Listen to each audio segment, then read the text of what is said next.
matin à tous et bienvenue à votre matinale préférée survitaminée, surcolorée. Vous comprendrez donc le code vestimentaire de ce jour nous impose de parler d'emploi, de travail avec notre expert en ressources humaines, fréquent sur ce plateau avec grand plaisir. Donc nous le recevrons, Monsieur Herman Kofi.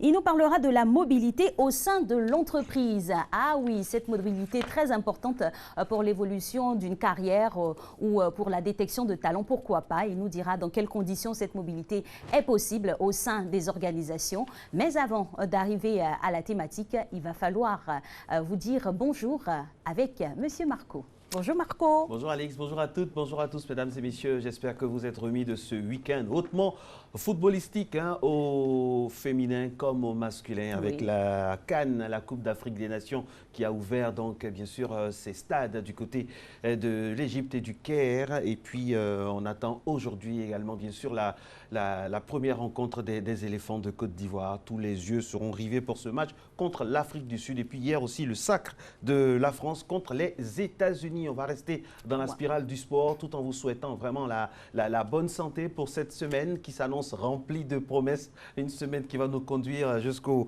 28 juin, vendredi 28 juin 2019. C'est Soro Félicité, c'est bien elle qui va refermer donc les portes de cette dernière semaine de la matinale. On va commencer tout de suite par certaines informations que nous avons à vous donner au-delà du fait qu'il y a un match encore ce soir pour la CAN. Aujourd'hui, nous fêtons Saint-Jean-Baptiste et célébrons la fête de la Saint-Jean. Eh oui, ce saint patron est célébré aujourd'hui. On pense tout de suite, étant à Cocody, à la paroisse Saint-Jean qui célébrera aujourd'hui cette grande fête de son saint patron. Toute la communauté joannique. Bien sûr. Encore des informations avec des anniversaires, notamment pour ce 24 juin 1970. C'est Glenn Medeiros, chanteur, qui est né ce 24 juin-là. Ça vous dit quelque chose, cette chanson? Eh oui. Ah, il a changé, hein? Vous vous rappelez, quand on était plus jeune, il n'était pas comme ça. Il est un peu plus studieux, ma foi. Nothing gonna change my love for you. How much I love you. Alors, Alex, on recopiait ces chansons et on les traduisait en français. Pour draguer. Enfin. Ma foi. On nous régale. Alors, 24 juin 1964, Jean-Luc Delarue, animateur et producteur français de télévision. Feu certainement. Oui. On n'a pas son image, mais Jean-Luc Souvenance Delarue, de sa grande émission. De sa grande émission où c'est un grand producteur qui s'est battu pendant longtemps avec ses démons internes, mais qui restera donc gravé dans la mémoire du PAF, du paysage audiovisuel français. Et puis, 24 juin 1949, John Hensley, bassiste du groupe Dire Straits. Dire Straits. Ça vous dit Dire Straits? Ça, c'est la leçon à outrance. Vous imaginez 1949, c'est sûr qu'il Non, mais Dire Straits, c'est une musique. Non, c'est des gars, ils sont bien. Pendant que dans de rock? Ouais, ils sont bien. D'accord. C'est un peu hardcore, c'est... D'accord. Voilà, dans le style Led Zeppelin et tout ça? Voilà, c'est Pink Floyd, c'est... Ok. Ça donne. Le métal. Ça donne. Très bien, d'accord. Alors, malheureusement, la vie se côtoie avec la mort, donc ils nous ont quittés. Il nous aura quittés en 1935, Monsieur Carlos Gardel, chanteur de tango argentin. Et puis il y a également Igor Barrère, que vous allez voir, docteur en médecine, journaliste et homme de télévision, qui est né un 17 décembre 1931, qui est parti donc en 2001. Et 1908, pour boucler avec ces décès-là, Grover Cleveland, né Stephen Grover Cleveland, est le 22e et 24e président des États-Unis d'Amérique. Il est né le 18 mars 1837. Merci d'être avec nous, mesdames et messieurs. C'est Soro Félicité qui se charge de l'histoire technique de cette émission matinale. Mesdames et messieurs, nous allons aller maintenant avec la première séquence vidéo de ce rendez-vous. On est très, très heureux d'accueillir pour son dernier lundi, le coach Nyamke. Oui, on va revenir là-dessus.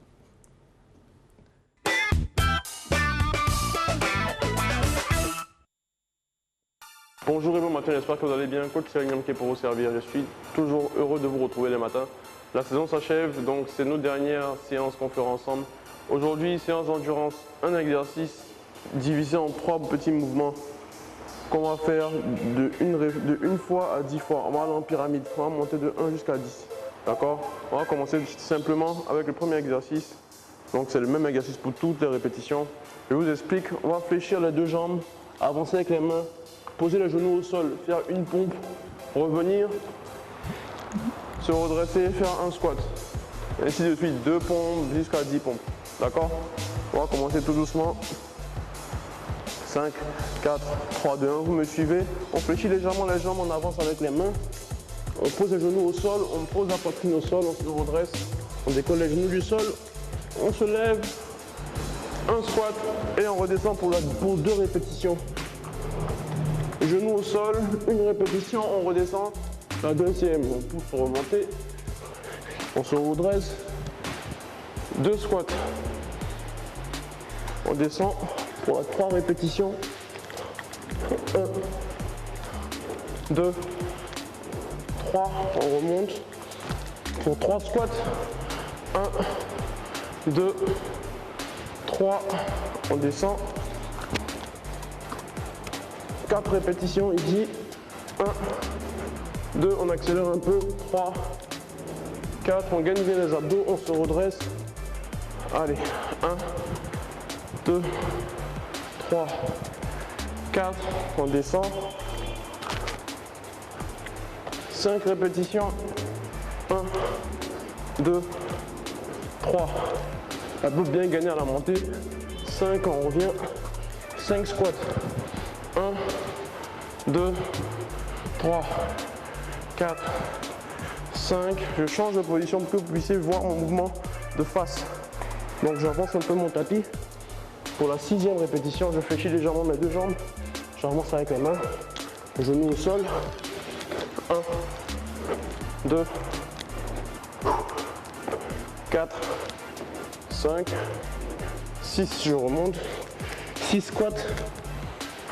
1, 2, 3, 4, 5, 6. Je redescends au sol pour la 7e. Allez, courage. On va jusqu'à 10. On pousse. 1, 2. Vous poussez vos limites. 3, 4, 5, 6, 7. Je remonte.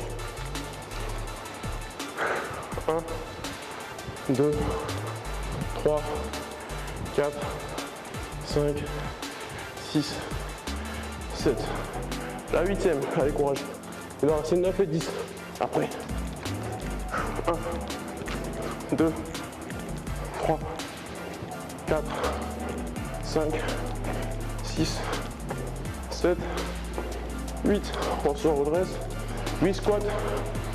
1, 2, 3, 4, 5, 6, 7, 8, 9 et 10. On va à la 9e maintenant.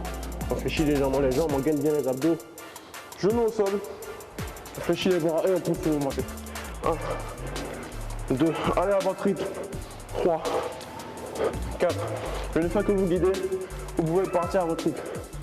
5, 6, 7, 8 et 9. 9 squats, jambes écart. On serre les fesses à la montée.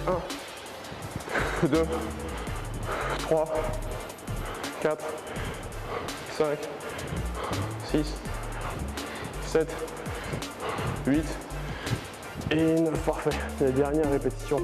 Courage, c'est fini. On fléchit légèrement les jambes. Genoux au sol, dos droit, poitrine au sol et on pousse pour remonter. Les mains toujours au niveau de la poitrine. 2, 3, 4, 5, 6. Expirez à la montée. 7, 8, 9, 10. Les 10 derniers squats, allez courage. 1, 2, 3, 4, 5, 6, 7, 8, 9, 10. Parfait. Court, intense et efficace. C'est votre challenge. Réussir à faire tout ça sans vous arrêter jusqu'à atteindre vos limites et les dépasser. C'est un challenge pour vous. J'espère que vous allez le relever. Pas besoin de le faire obligatoirement aujourd'hui. C'est un challenge de tous les jours. Réussir à atteindre un bon niveau c'est persévérer dans l'effort. Je vous souhaite de passer une belle journée. N'oubliez pas de noter ça, de rester actif et de manger correctement. Hydratez-vous, prenez soin de vous et à très bientôt. Au revoir. Merci au coach Cyril Niamké pour tous ces conseils et bien sûr les exercices qu'il a pu nous offrir pour brûler les calories. C'est à dose homéopathique, il ne faut pas le faire, il ne faut pas forcer, il faut y aller tout doucement. Voilà. On part tout de suite avec notre premier échange. C'est pas monsieur Paul Arnaud Écou. Aujourd'hui, il nous aura quitté la dernière fois. Il est en Chine. Et, oui, bien évidemment, il est en mission. C'est ça, pour dire bonjour. Bonjour. Et donc, avec monsieur Enyaku plutôt, on parlera d'infos route. On a un jingle et on revient.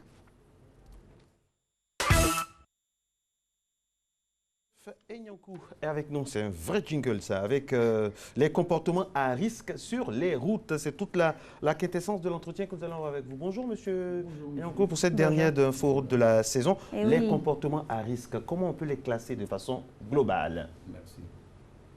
Les comportements à risque sont véritablement un enjeu qu'il faut prendre en compte aujourd'hui pour régler un certain nombre de situations qui se présentent à nous. Donc ça commence d'abord par la formation et aussi par l'éducation. Quand on parle de comportement à risque aussi, il faut comprendre que les responsabilités sont partagées, aussi bien pour les automobilistes que pour les piétons. Voilà. Donc on va partir d'abord au niveau des automobilistes. D'accord. Donc, On va classifier. Voilà, au niveau des automobilistes, d'abord il y a la formation. La formation. Un automobiliste bien formé, c'est parfait pour tout le monde. Et c'est quoi une bonne formation? Une bonne formation, ça passe d'abord par l'auto-école. Avoir la bonne formation, c'est avoir les rudiments de tout ce que l'on doit connaître pour être un bon conducteur. Voilà, pour éviter de mettre son concitoyen ou le piéton que nous côtoyons chaque jour en danger. Voilà. Et après cette étape? Après cette étape, il y a ce que nos institutions ou nos réglementations mettent en place. Donc, nous sommes autorisés à observer cela de façon minutieuse. Quand on parle de l'interdiction, par exemple, du téléphone au volant, cela doit être respecté. Ça, c'est un comportement à risque. Interdiction du volant au téléphone. Interdiction du téléphone au volant. Il y a aussi éviter la consommation de l'alcool. Oui. Il y a le stress, il y a la fatigue. Voilà, tous ces éléments, il faut les connaître et il faut les appliquer. Voilà, pour éviter de mettre son citoyen ou son collaborateur que nous côtoyons chaque jour en danger. D'accord. Ça, c'est concernant le conducteur. Ça, c'est concernant le conducteur. Maintenant, l'usager de la route. Maintenant, l'usager de la route, lui, à son niveau, nous allons parler plutôt d'éducation. Ok. Voilà. L'usager de la route doit être bien éduqué.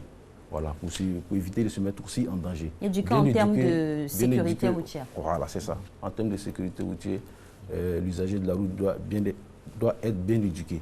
Ça dit quoi? Il doit savoir que quand je traverse une route ou quand j'emprunte une chaussée, je ne dois pas, par exemple, avoir des écouteurs à l'oreille, comme on a couramment l'habitude de voir. Oui. Ça, c'est Ça, vraiment Voilà. un souci. C'est un C'est un souci. En venant même, on a eu un grand incident du côté du pont qu'on appelle communément le pont Soro et encore des jeunes au volant qui ont aussi, ici, ils ont trop 17 ans, une voiture de type allemand, c'est un modèle allemand qui est vraiment déchiqueté. C'est le lieu encore de revenir sur des gestes simples, ne pas boire. Et puis M. Nyankou, il y a un débat aussi sur lequel nous sommes revenus avec M.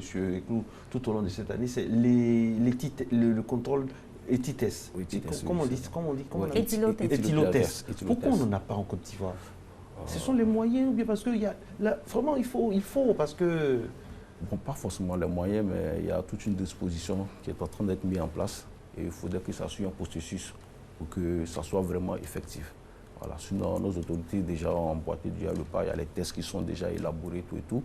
Mais je pense qu'il y a encore des étapes à franchir. Pour combien d'années? Pendant combien de temps on va attendre encore? On pense que d'ici peu, ça va aider vraiment les forces de l'ordre. Voilà, les forces de l'ordre à pouvoir faire. Mais en tant qu'est-ce qui est fait sur le terrain pour éviter justement qu'il y ait c'est la prévention, ce qu'il faut faire. On va les faire sortir et puis faire les gestes. La marche. Les faire sortir, voilà. Et voir les policiers, quand ils arrêtent, quand on appelle ça un véhicule, automatiquement, s'ils sentent l'odeur de l'alcool, ils doivent les interpeller également. Et la suite, c'est quoi? Il y a le permis aussi qu'on doit retirer aussi également. On a dit qu'il y avait le système de permis à points qu'on veut instaurer ici. Est-ce que c'est faisable? C'est en cours, mais ce n'est pas encore effectif. Ça aussi, c'est pareil pour le test. C'est en cours, mais ce n'est pas encore effectif. C'est-à-dire que ce n'est pas encore applicable pour l'instant.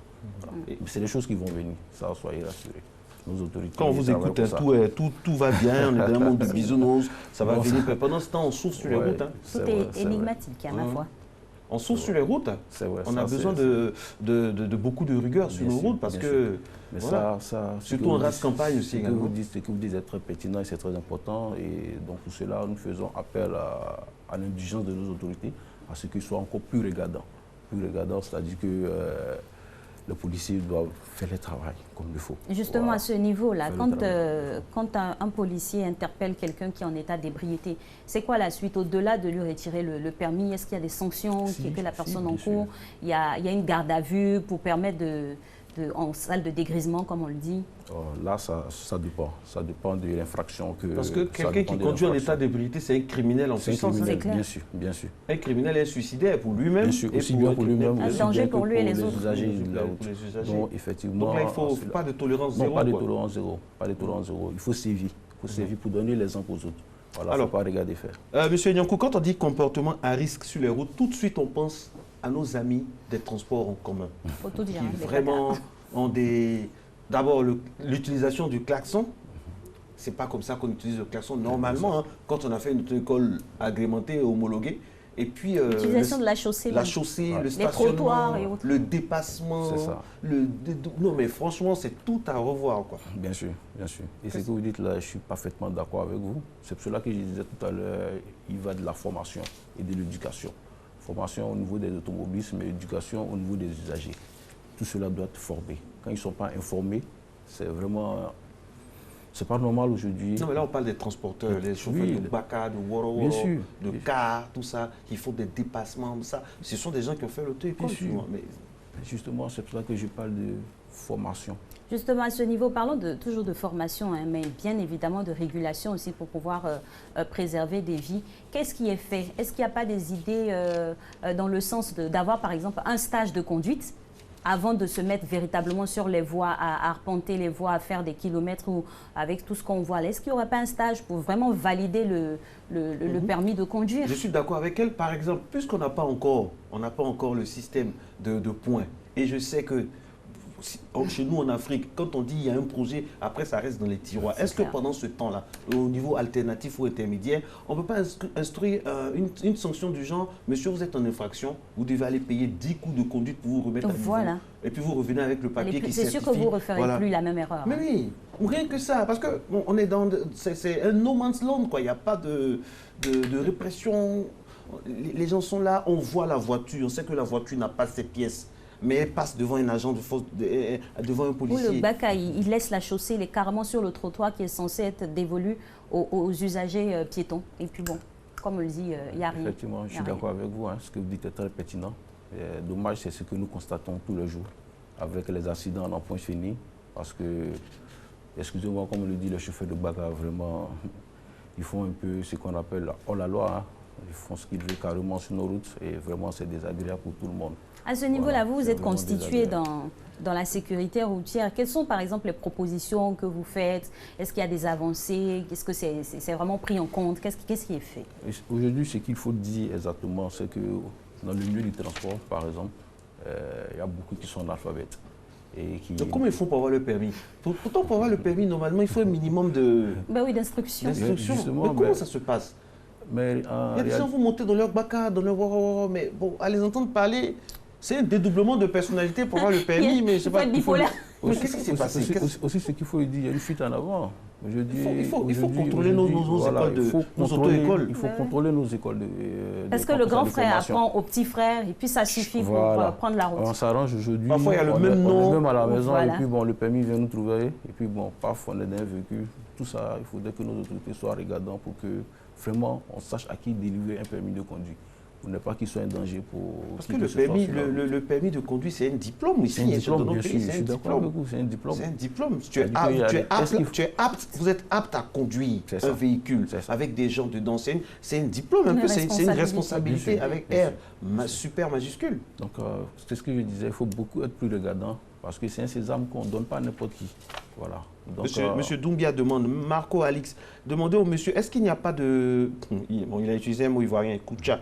Je veux dire, est-ce qu'il n'y a pas de malversation, de magouille? De magouille. Dans les histoires de permis de conduire. Est-ce qu'on dit kucha? Ça, c'est non. Ça, on ne va pas se cacher. Hein. Ça, il faut le dire. Hein. Ah bon, vous le dites? Il faut le dire. En réalité, il y a des gens qui ne font pas les protocoles, qui ont le permis. Et comme si ça vient les trouver à la maison. Souvent, ils se taguent même de lui dire que, bon, voilà, moi, je n'ai pas fait le protocole, mais voilà, moi, j'ai un permis. Mais il faudrait que tout cela soit assaini. Ça, nous demandons à nos autorités de tutelle, côté du ministère des Transports et tout, de vraiment être regardants là-dessus.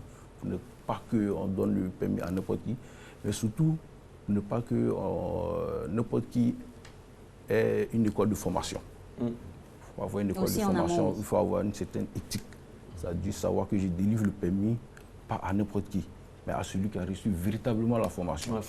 Voilà. Et puis, véritablement la formation. Et puis sur le terrain, il faut vraiment avoir un moyen de coercition. C'est-à-dire le chauffeur de Woro, de Baka. Et puis, ce n'est pas que seul. Hein.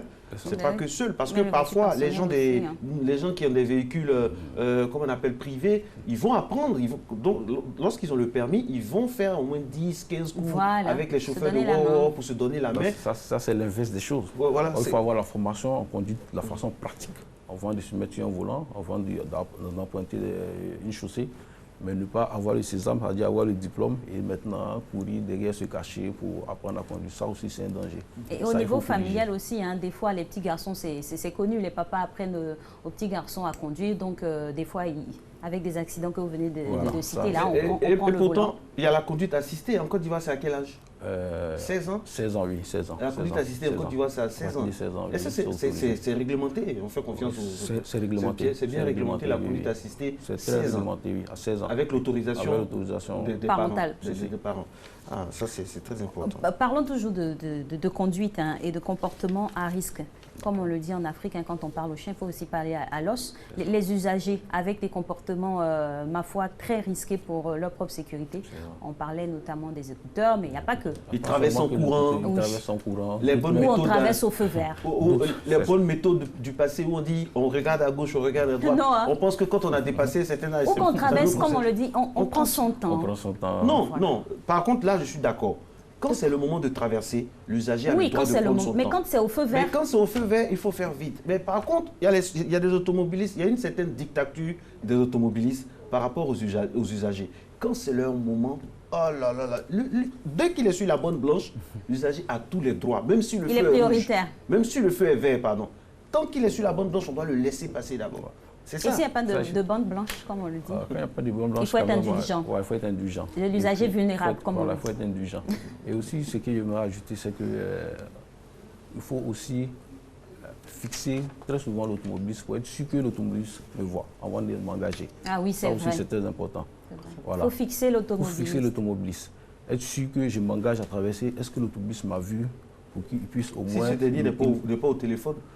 Non, mais ça encore, il est en infraction. Oui. Parce qu'on a eu une vidéo où c'est fou, hein, ce qu'on peut imaginer qu'on est au téléphone. Ah oui, franchement, c'est tragique. Oui, l'enfant descend par derrière, on le dépose à l'école, on oublie même que l'enfant n'est pas de grande taille, il peut être en train de passer devant la voiture et on s'engage. On peut renverser son enfant et c'est irréversible, c'est tragique. Effectivement, je suis d'accord avec vous. Alors, quels sont les comportements à risque inhérents au fait que nous soyons en ville ou en race campagne? Par exemple, quand on voyage, quels sont les comportements à risque à ne pas avoir? Alors, quand on voyage, aussi bien pour l'automobiliste que avec tous les animaux qui traversent la route. Quand je parlais tantôt au début, je disais qu'il y a la formation, ça veut dire qu'il faut connaître les panneaux de signalisation. Oui, ça c'est très important. Les panneaux de signalisation, c'est des catalyseurs pour nous, pour éviter un certain nombre de risques.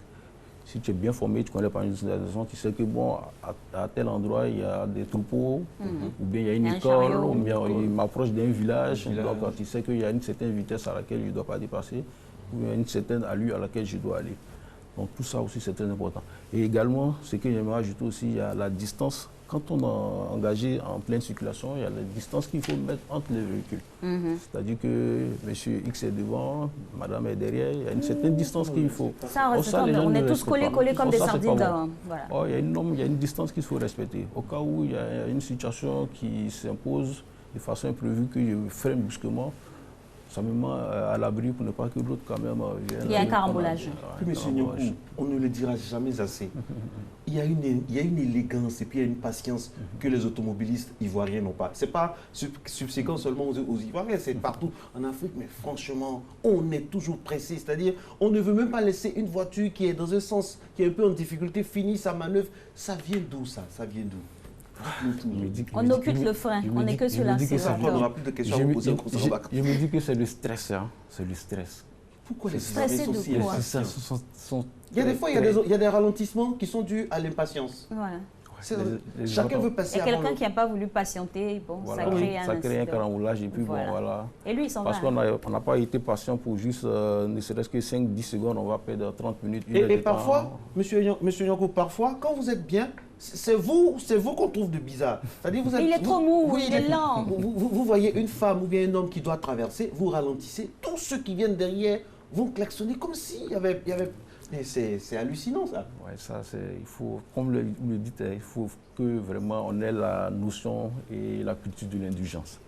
Savoir être patient, savoir que, par exemple, très souvent sur nos routes, on a le nouveau conducteur ou les nouvelles conductrices qui mettent attention sur l'indulgence. Ça, très souvent...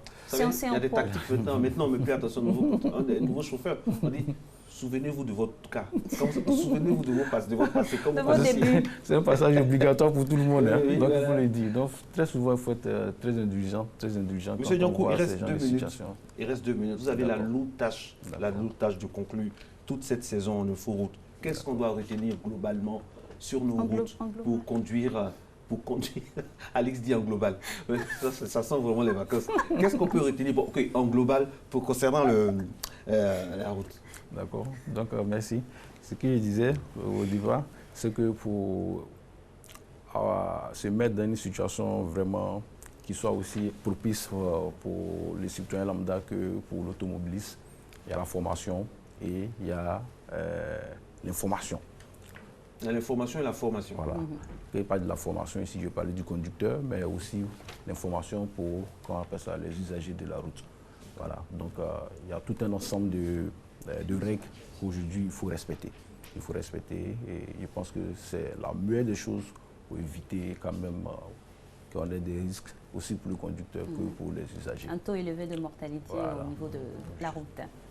Ok, merci beaucoup à vous et puis à monsieur Ekou également. Christophe Nyonkou et monsieur Ekou. Paul Arnaud Ekou. Paul Arnaud Ekou, vous avez été super. C'est moi qui vous remercie. Merci beaucoup et puis on vous souhaite bonne route pour vos activités respectives. Merci à vous pareillement. Merci infiniment.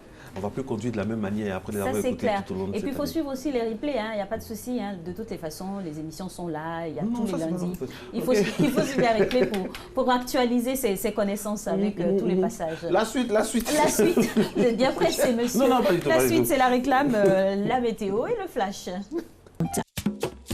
Du 21 juin au 19 juillet, vivez toutes les émotions de la CAN Total 2019 sur le village RTI au forum de l'université de Cocody. Vivez l'ambiance chaleureuse et conviviale des stades de football autour des retransmissions des matchs, des prestations d'artistes et d'humoristes, des espaces gastronomiques, un gigamaki, des jeux sportifs, un fitness géant tous les samedis matins et plein d'autres lots à gagner. Vivez la CAN Total 2019 comme si vous y étiez. Infoline 54 44 71 91 86 75 50 39. RTI, diffuseur officiel de la CAN Total 2019.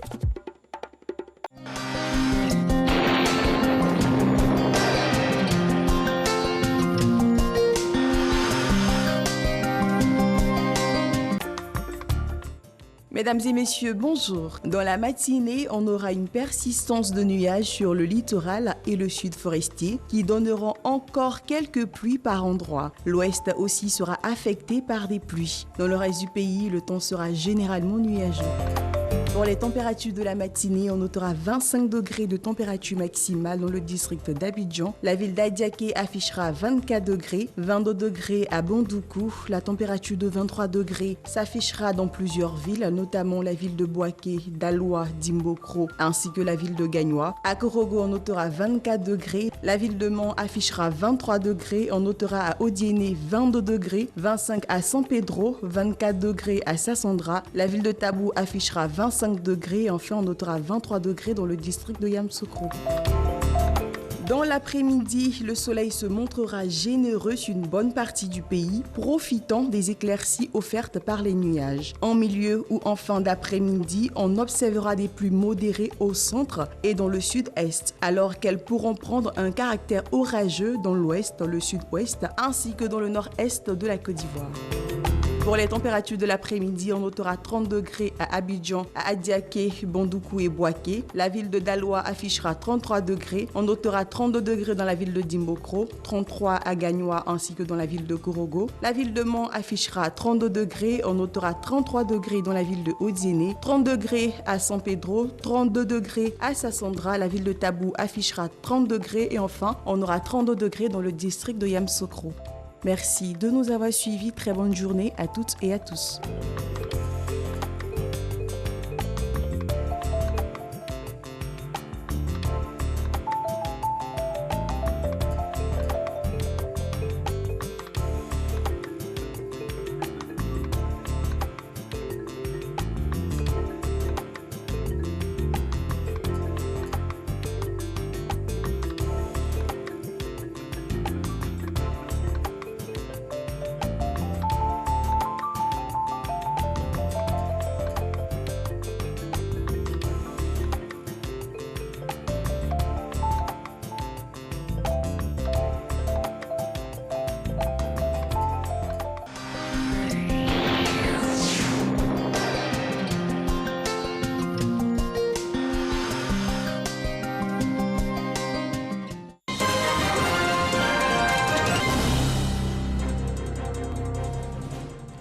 Madame, Monsieur, bonjour, bienvenue dans ce rendez-vous de l'actualité.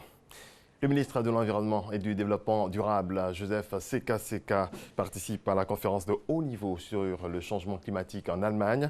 Cette rencontre s'inscrit dans le cadre du mandat de l'Allemagne en qualité de membre non permanent des Nations Unies pour la période 2019-2020, dont la priorité est d'intégrer les questions de sécurité liées au climat dans toutes les résolutions onusiennes. Lancine Bakayoko. Le ministre de l'Environnement et du Développement durable, Joseph Seka en Allemagne, à la conférence de haut niveau sur le changement climatique et la sécurité. Dénommée Berlin Climate and Security Conference, cette rencontre s'inscrit dans le cadre du mandat de l'Allemagne en qualité de membre non permanent du Conseil de sécurité de l'ONU pour la période 2019-2020, dont la priorité est d'intégrer les questions de sécurité liées au climat dans toutes les résolutions onusiennes. À cette rencontre, les travaux se sont déroulés sous forme de panels et de tables rondes. Les participants ont à cet effet engagé des réflexions sur les aspects critiques du lien entre le changement climatique et la sécurité, notamment leur impact sur les migrations et les déplacements, les conflits socio-économiques et les États fragiles. Intervenant à la table ronde numéro 3 sur le thème changement climatique et la fragilité des États, Joseph Seka a exposé sur les effets et conséquences du changement climatique en Côte d'Ivoire, ainsi que les mesures prises par le gouvernement ivoirien pour lutter contre ce phénomène. Nous avons présenté à la communauté internationale les réponses de la Côte d'Ivoire qui consistent à renforcer les capacités des populations dans les secteurs d'activité afin de leur permettre d'être outillés pour relever les défis de l'action néfaste du changement climatique sur l'économie du pays. Nous avons aussi noté que la Côte d'Ivoire s'emploie à faire en sorte de mettre en place des programmes avec des projets structurants qui permettent aux populations de pouvoir conduire des activités. La conférence de Berlin sur le changement climatique et la sécurité a permis aux participants de débattre des risques croissants que le changement climatique présente pour la paix et la sécurité, ainsi que de la nécessité de prendre des mesures rapides et décisives pour prévenir et réduire les conflits et l'instabilité liée au changement climatique avant la conférence sur le climat prévue en septembre 2019 au siège des Nations Unies. C'est un reportage commenté par Abou Sanogo. Le lycée classique et moderne 1 de Boaké célèbre ses meilleurs élèves. Objectif, créer l'émulation chez les autres apprenants. Plusieurs prix ont été décernés aux meilleures filles, dont des billets d'avion et une bourse d'études de la part de la première dame de Côte d'Ivoire, Dominique Ouattara. Le reportage de Boubacar Silla, commenté par Kader Sogodogo. Constance Orlane Moya Kofi, terminale C, 16,68 de moyenne. La meilleure des meilleures au lycée classique et moderne 1 de Boaké. Avec elle, 7 autres jeunes filles viennent d'être honorées par la première dame pour leurs bons résultats scolaires. Chacune d'elles a reçu un billet d'avion pour des vacances. Destination, le pied de la Tour Eiffel, Paris, en cas d'admission au baccalauréat 2019. La meilleure des meilleures bénéficiera d'une bourse d'études pour les États-Unis d'Amérique. Toujours un soutien à l'excellence porté par la première dame Dominique Ouattara. Je suis très heureuse et je voulais remercier la première dame, bien sûr. Et je voulais dire aux élèves de travailler sans relâche. La quête de l'excellence saluée par tous les participants. Nous voulons faire en sorte que les enfants comprennent que c'est seulement à travers le travail que l'on peut réussir. Nous ne pouvons demander qu'à ces enfants d'être rigoureux dans le travail, d'être honnêtes, de se donner à 100% à l'école. Au lycée classique de Boaké, ce sont au total une soixantaine d'élèves qui ont vu leurs efforts récompensés au titre de l'année scolaire 2018-2019. Sur le continent, en République démocratique du Congo, l'opposant et ancien chef de guerre Jean-Pierre Bemba est arrivé hier matin à Kinshasa pour son deuxième retour au pays en moins d'un an après avoir été condamné puis acquitté par la Cour pénale internationale et avoir fait plus de 10 ans de prison. À sa descente d'avion en provenance de Bruxelles, Bemba a été accueilli par Martin Fayulu qui revendique la victoire à l'élection présidentielle du 30 décembre dernier. Présidentielle en Mauritanie, les résultats affichés sur la page Facebook de la Commission électorale nationale indépendante CENI annoncent une victoire du général Ghazouani, le candidat du parti au pouvoir. Ils ont suscité la colère des partisans de l'opposition. Ils estiment que le pouvoir a confisqué leur victoire. Ils ont dressé des barricades, ont incendié des pneus dans plusieurs quartiers de Nouakchott et ont scandé des slogans hostiles au pouvoir.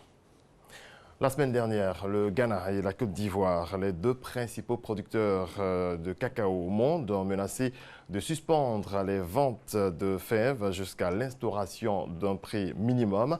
2600 $ la tonne, soit 1 300 000 francs CFA. Une mesure accueillie avec bienveillance par les agriculteurs ghanéens. Les cacaotiers récoltent actuellement à peine 6% des 100 milliards de dollars, 50 000 milliards de francs CFA générés par les industries du chocolat. Suivez. Au centre du Ghana, des forêts à perte de vue. Ici, on cultive surtout du cacao, l'un des principaux produits d'exportation du pays.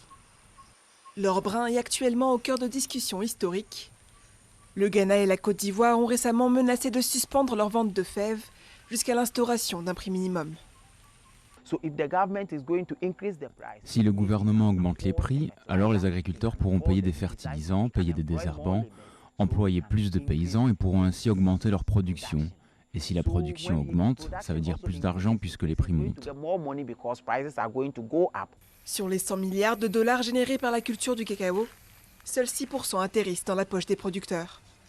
Une situation jugée inacceptable par le Ghana et la Côte d'Ivoire.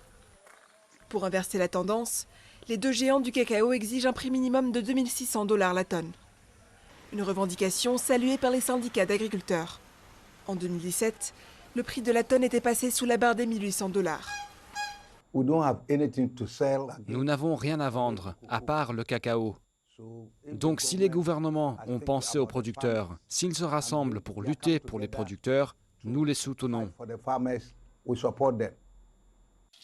Les agriculteurs ne sont pas les seuls concernés par la hausse des prix. Aujourd'hui au Ghana, seules 2 compagnies produisent du chocolat, mais le domaine attire de plus en plus d'entrepreneurs. Les fabricants espèrent que la hausse des prix n'entraînera pas un ralentissement d'activité. Ruth Amoa a créé sa marque de chocolat artisanal il y a 4 ans. La chef d'entreprise voit l'initiative du gouvernement comme une opportunité de transformer le cacao sur place. Les gens décideront peut-être de venir produire ici, parce que c'est peut-être même moins cher de produire le chocolat au Ghana et de l'exporter. Cela pourrait donc créer plus d'emplois, plus de chocolat pour d'autres entreprises. Je pense donc que c'est aussi encourageant pour les gens qui travaillent dans l'industrie. Une réunion doit avoir lieu en juillet pour discuter de la mise en place de la mesure. Et les enjeux sont de taille. Les 2 pays fournissent à eux seuls près des 2/3 de la production mondiale de cacao. Du football, la Coupe d'Afrique des Nations, c'est l'actualité. La Coupe d'Ivoire entre en lice aujourd'hui à partir de 14h30 temps universel. Les éléphants de Côte d'Ivoire seront face au Bafana d'Afrique du Sud. Hier, 3 matchs ont été disputés. L'Algérie a battu le Kenya 2-0. Le Sénégal a surclassé la Tanzanie sur le même score 2-0. Et le Maroc a dominé la Namibie 1-0. L'équipe de France a eu besoin d'une prolongation pour venir à bout du Brésil hier soir au Havre, 2-1, score final. Les Bleus ont eu peur de quitter la Coupe du Monde prématurément, mais elles poursuivent leur route et se qualifient pour les quarts de finale grâce à un but en or d'Amandine Henry. Voilà, c'est la fin de ce point de l'actualité. Merci à toutes et à tous de votre attention. Votre pronostic pour Côte d'Ivoire, Bafana 3-0. 3-0. Ne dites pas pour qui, s'il vous plaît. Mais bien évidemment pour la Côte d'Ivoire, sinon il va se faire expulser. Alex et vous? Moi je dirais 2-0, sécurité. Bon, moi... 2-1, allons sur 2-1. 2-1, oui, 2-1. Pour qui? Pour la Côte d'Ivoire, bien évidemment. Je dirais 1-0 pour la RTI. 1-0 pour la RTI. De Cornet. Moi, j'ai confiance en l'équipe. Avec un but de Cornet. Okay. Ouais. Moi, j'ai confiance en l'équipe de la RTI, parce que l'équipe de la RTI, on est champion dans beaucoup de tournois. Mais concernant les éléphants, là, moi, je reste toujours fidèle à ma ligne. 1-0, non, on fait comme si on les... On fait comme si on ne les voit pas. On est obligé de les supporter. Et puis, au moment quand on sent que ça monte là, on commence nos prières, nos chapelets, tout ça. Non, mais ça va aller. On va les motiver à notre manière. Bien sûr, c'est lundi, motivation. Et juste après, on aura la dernière de Instant Vérité avec Gabrielle Zani. Vous parlez comme Alix, elle est contente comme ça. La dernière de la saison avec Gabrielle Zani, motivée, surmotivée, puis après, délivrée, libérée. Allez, lundi, motivation, on y va.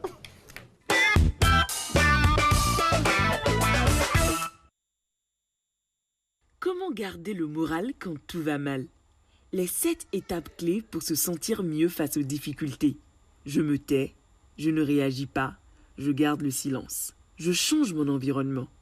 Je change de lieu, je fais un peu d'exercice physique, si je le peux. Je prends le temps de reconnaître et d'adopter les émotions qui me traversent. Je comprends les peurs, les besoins, les limites soulevées par le problème qui se pose à moi. Je prends le temps de réfléchir aux meilleures décisions à prendre. J'annonce posément quelle action je vais poser et je mets les choses en œuvre pour parvenir à une solution. Je prends le temps de sourire, car après la pluie vient toujours le beau temps. Mesdames et messieurs, bonjour de nous retrouver dans Instant Vérité. Vous êtes dans Matin Bonheur. Elle n'est certes pas la seule institution de la francophonie, mais elle est le seul organe que des observateurs jugent sévèrement. Selon eux, l'APF, l'Assemblée parlementaire de la francophonie, est budgétivore, inutile et non intéressante. Pourtant, l'APF ne cesse de s'accroître.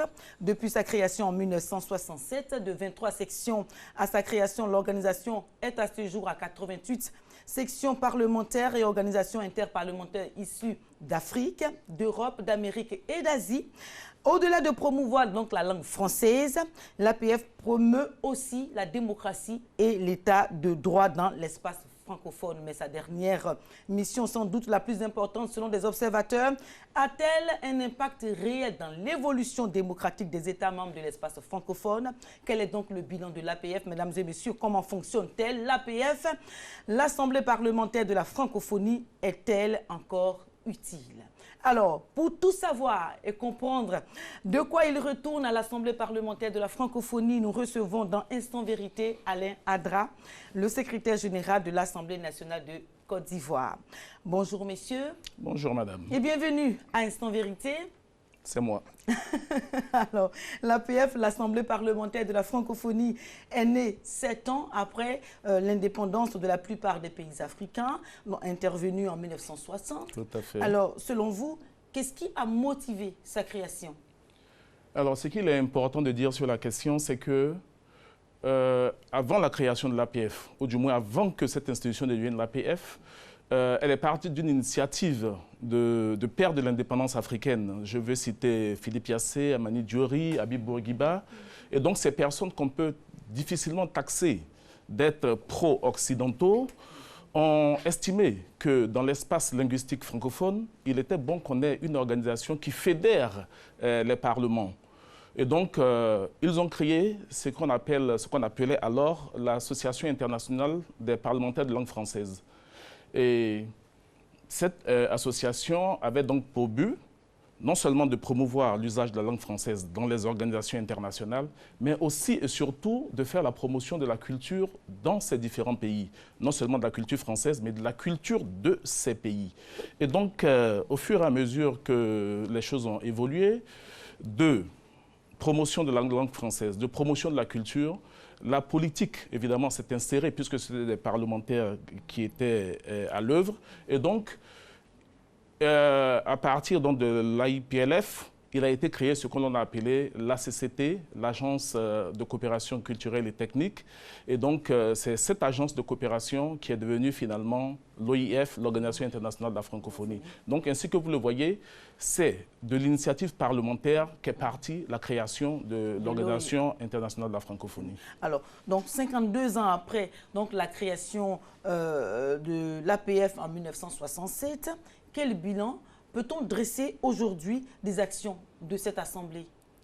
Alors, ce qu'il est important peut-être de souligner, c'est que cette APF, cette Assemblée parlementaire de la francophonie, jouit d'une grande notoriété dans les pays où elle est installée. Elle envoie des missions de bons offices en matière, par exemple, électorale. Elle se préoccupe de la vie démocratique de ces États. Elle se préoccupe de la promotion des droits de l'homme dans ces États.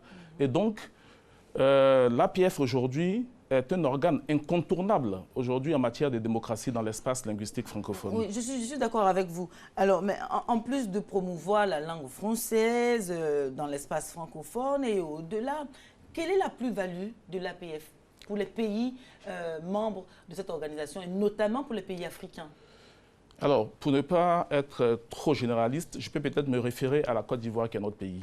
Alors, à l'Assemblée nationale où moi je suis, l'APF est d'un apport capital. Déjà en matière de numérisation, par exemple, de l'Assemblée nationale. C'est grâce à l'APF, par exemple, que tout le système de téléphonie de l'Assemblée nationale a été refait. Le système intégré au sein de l'hémicycle, le système de visualisation intégré, des logiciels de transcription des débats.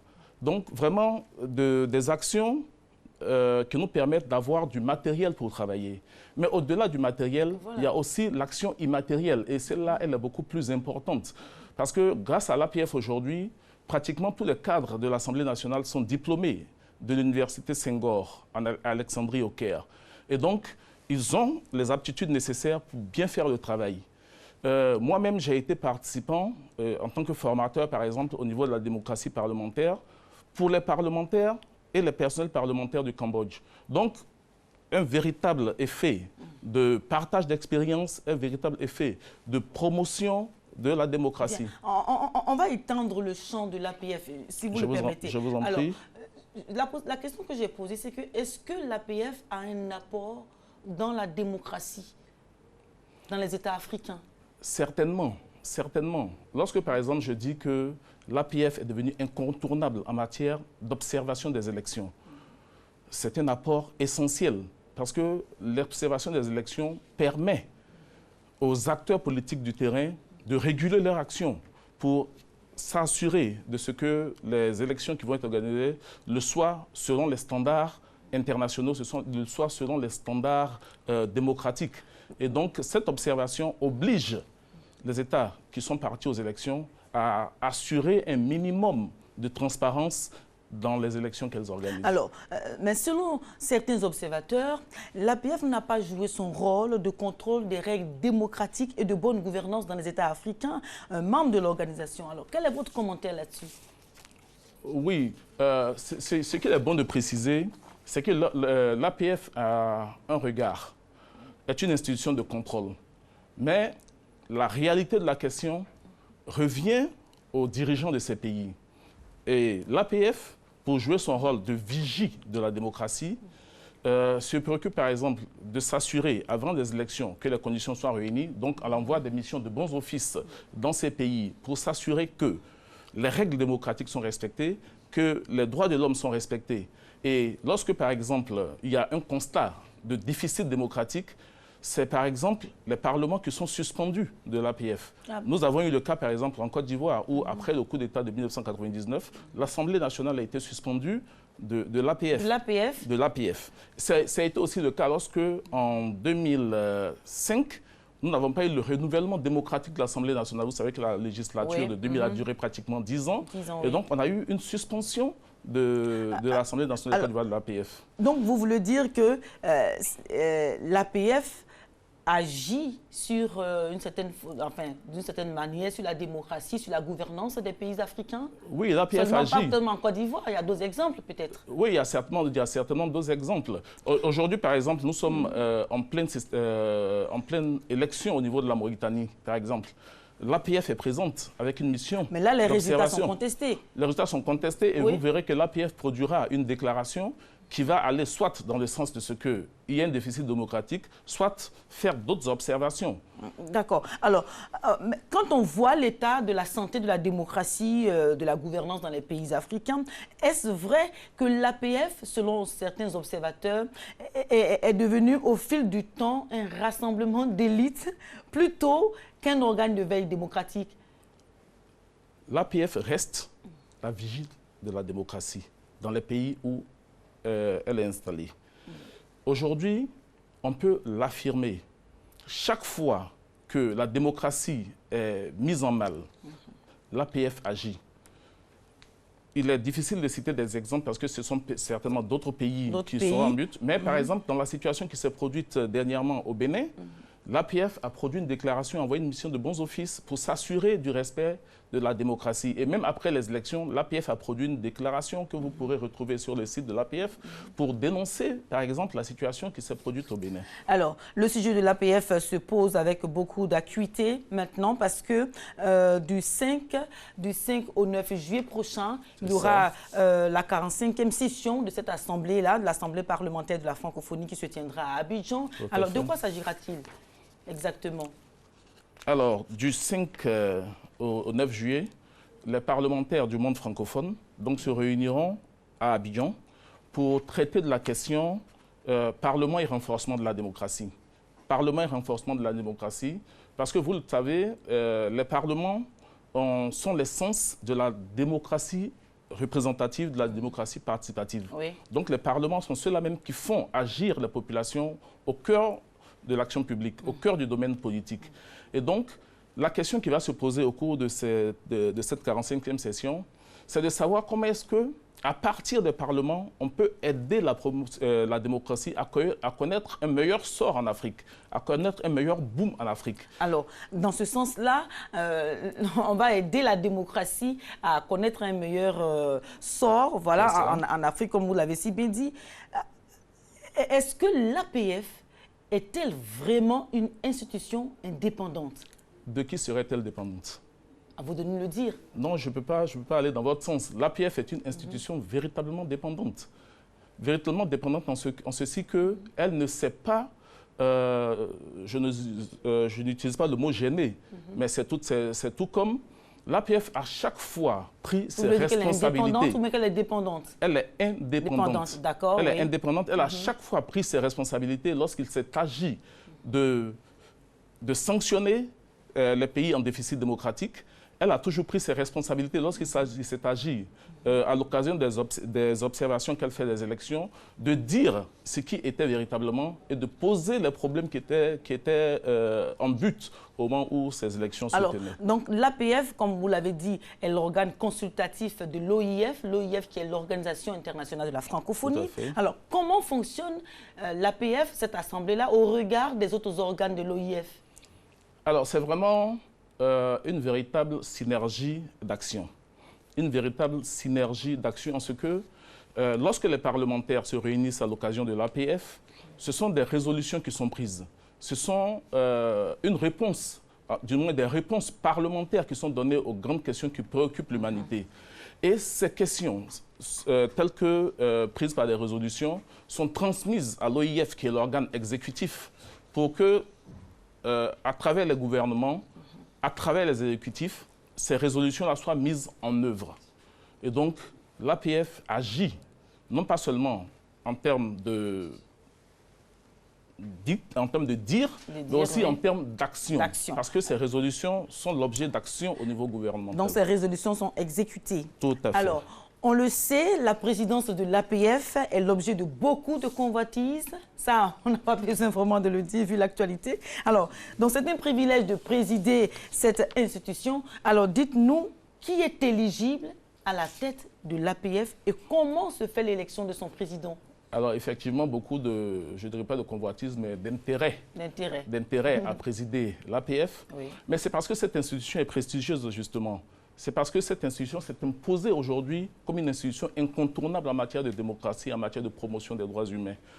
Pour devenir président de l'APF, la première condition, c'est d'être membre, c'est déjà que votre Parlement soit membre de l'APF. De l'APF, oui. Que le Parlement local soit membre de l'APF. Mais pour que le Parlement local soit membre de l'APF, il faut qu'il existe au sein de ce Parlement une section, ce que nous appelons les sections nationales APF. Et donc, ce sont les membres de cette section nationale qui peuvent postuler au poste de président de l'APF, à condition d'être soutenu par cette section. C'est-à-dire que c'est la section qui propose votre candidature à l'élection. Donc si une section ne propose pas votre candidature, elle ne peut pas être individuelle, c'est non, il n'y a pas de candidature individuelle à l'APF. Mais pourquoi? Pourquoi il n'y a pas de candidature individuelle? Il n'y a pas de candidature individuelle à l'APF parce que l'APF est un regroupement de parlements. L'APF n'est pas un regroupement de personnes, fussent-elles des députés ou des sénateurs. L'APF est un regroupement de parlements, de sections nationales de parlement. Et donc, au niveau de l'APF, il y a une présidence tournante. La répartition des postes politiques se fait de façon tournante. Et donc, au niveau de la présidence, par exemple, puisque c'est ce qui nous intéresse, la rotation se fait entre la région Afrique et la région Amérique. Comment? C'est-à-dire que chaque 2 ans, on procède donc à l'élection des postes, à l'élection au niveau des postes vacants. Du bureau de l'APF, président, premier vice-président, vice-président, président de commission, etc. Bien. Et donc, au niveau de la présidence, elle est tournante. Et donc, elle tourne entre la région Amérique et la région Afrique. Et donc, la région Afrique elle-même, elle s'est subdivisée en sous-régions pour s'assurer une meilleure rotation au niveau. Et donc, pour cette année-ci, 2019, la présidence devrait normalement revenir à la région Afrique de l'Ouest. Donc les sections parlementaires africaines ont donc porté les candidatures de leurs candidats? Pas encore. Pas encore? Pas encore, c'est-à-dire qu'à l'entame de la 45e session, les présidents de parlement de la région Afrique vont se réunir. Et comme je dis, c'est une élection, mais comme elle est tournante, donc ces présidents vont se réunir et porter leur choix sur une personnalité au sein de la région Afrique de l'Ouest. Et c'est cette personne qui sera donc, en tout cas, c'est ce choix de la région Afrique qui sera coopté, sinon entériné par l'Assemblée parlementaire. Bien. Alors, une question assez importante qui préoccupe, ma foi, les Ivoiriens. Oui. Alors, les adjectifs pour dépeindre l'APF par ses détracteurs sont nombreux. Vous l'avez déjà entendu, budgétivore, inutile, non intéressante. Ont-ils raison de qualifier ainsi l'APF? Ils ont très certainement tort. Ils ont très certainement tort parce que quand je prends par exemple le qualificatif de budgétivore, moi je peux vous dire que l'APF, enfin l'Assemblée nationale de Côte d'Ivoire, a reçu des dotations de l'APF qui chaque année s'élèvent à 10 fois la cotisation que nous payons à l'APF. Non, mais en même temps, la raison, c'est que il y a plusieurs, de nombreuses organisations internationales.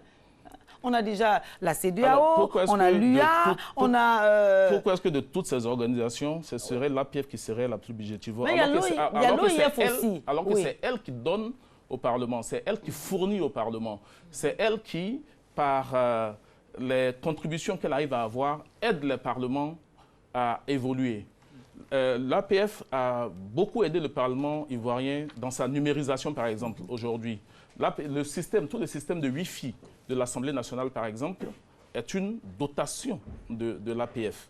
Donc, au-delà des cotisations que nous payons à l'APF, ce sont de véritables actions de coopération qui sont faites en faveur de l'Assemblée nationale de Côte d'Ivoire. Finalement, est-ce que la coopération dont vous parlez, la collaboration entre les différentes sections parlementaires, que ce soit Afrique, Asie, Amérique, est-ce que cette collaboration-là marche vraiment très bien? Est-ce que c'est huilé à ce niveau-là?